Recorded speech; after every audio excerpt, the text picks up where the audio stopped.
morning. I am Vivian Whitfield. Everybody they call me Mom V. So happy Thursday to you all.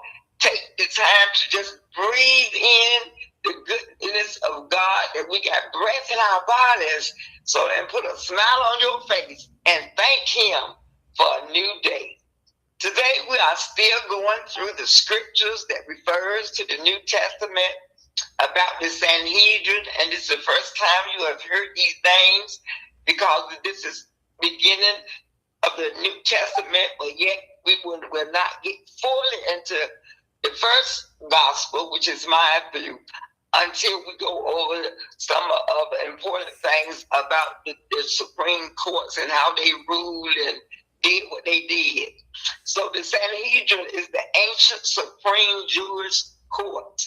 Following the crucifixion, the Sanhedrin continued to clash with early Christians. Shortly after this, the Roman destruction of the Second Temple in 70 CE, the original temple-based Sanhedrin ceased to exist. Today I'm picking up at Acts 22 and verse 30. Even some men from your own group will come and rise up and distort the truth in order to draw someone following them. Paul's relationship with these believers is a beautiful example of Christian fellowship. He cared for them and loved them, even cried over their needs. Like Paul, you can build strong relationships with other Christians by sharing, caring, and even when they're going through sorrow, you're there and crying with them and rejoicing. And the most thing that we do for others when they tell us what they're going through is prayer. So prayer has power. Prayer is important, and we know that because of Jesus sent prayer ministry on WhatsApp. We can get together and pray every day, and on Friday we are on our own.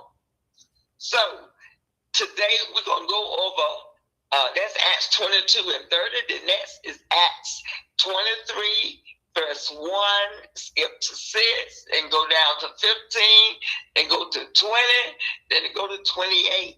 And I'm going to give you some highlights on those verses, scriptures.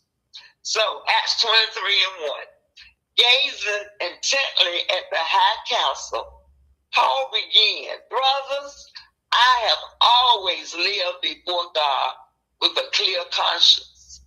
Ananias, as profane, greedy, hot-tempered. So Paul's outburst came as a result of an illegal command that Ananias had given. Ananias had violated the Jewish law by assuming that Paul was quietly without a trial and ordering his punishment. Verse 6 in Acts 23, Paul realized that some members of the high council were Sadducees and some were Pharisees. So he shouted, Brothers, I am a Pharisee, as were my ancestors. I'm on trial because my hope is in the resurrection of the dead. Acts verse 15, so you and the high council should ask the commander to bring Paul back to the council again. Pretend you want to examine his case more fully. We would kill him on the way. Verse 20 of Acts, Paul's nephew told him, some Jews are going to ask you to bring Paul before the high council tomorrow, pretending they want to get some more information. It is easy to overlook our children at times, assuming that they aren't old enough to do much for the Lord. So this young man played a part in protecting Paul's life. This let us know that God can use anyone of any age who is willing to yield to him. Jesus made it clear that children are important. And we find this in Matthew 18, verses 2 through 6. Giving children the importance God gives them. Verse Acts 2 and 28.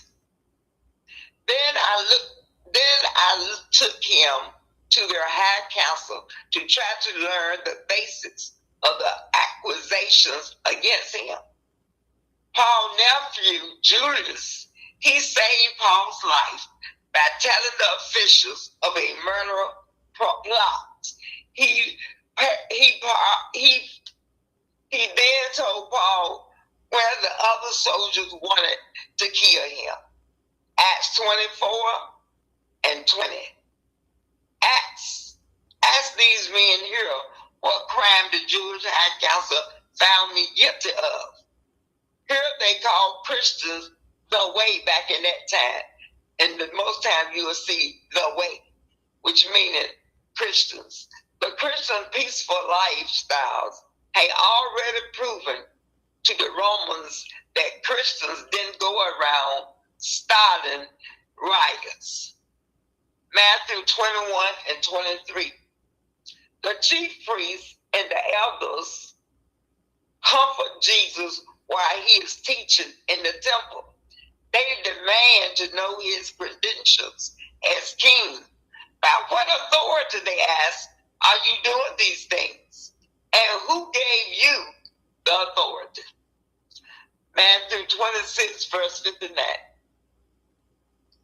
And consider it a tragic verse in history because it captures the supreme irony and moral failure of the religious establishment. The leaders meant to uphold truth and justice actively conspired to fabricate lies and subvert the laws and order to execute an innocent man.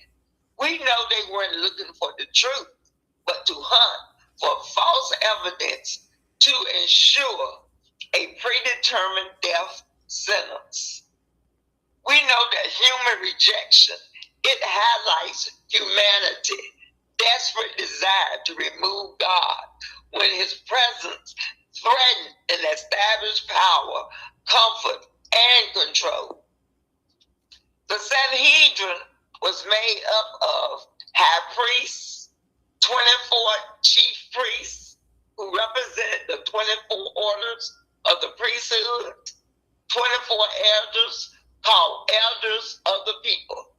And you'll find this at Matthew chapter 21, verse 23. 22 describes 22 scribes who interpret the law in both religious and civil matters. This made a total of 71 members of the Sanhedrin court. Is there a more tragic verse in the history of Israel than Matthew 26 and 29? And I read that to you because of the capture of the supreme irony and moral failures of the religious establishment. Leaders meant to uphold truth and justice actively conspire to fabricate lies and to subvert the laws in order to execute an innocent man.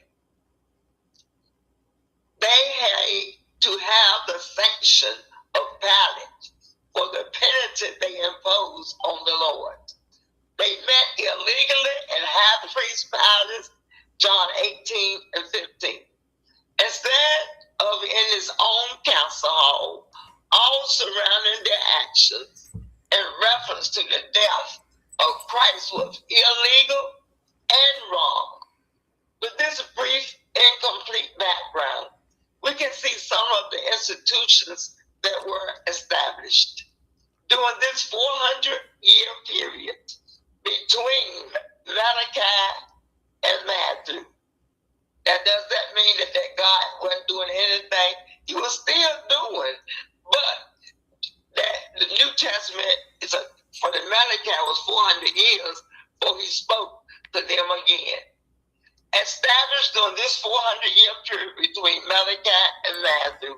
For more material on this period, read books 11, 12, and 13 of the Josephus and 1 and 2 of the Maccabees. We shall study the introduction to the New Testament and the four Gospels collectively next week in lesson 27. Then we shall devote the next study to lesson 28, and that's also on the book of Matthew. Thank you all for being present with me on this Lord's Day.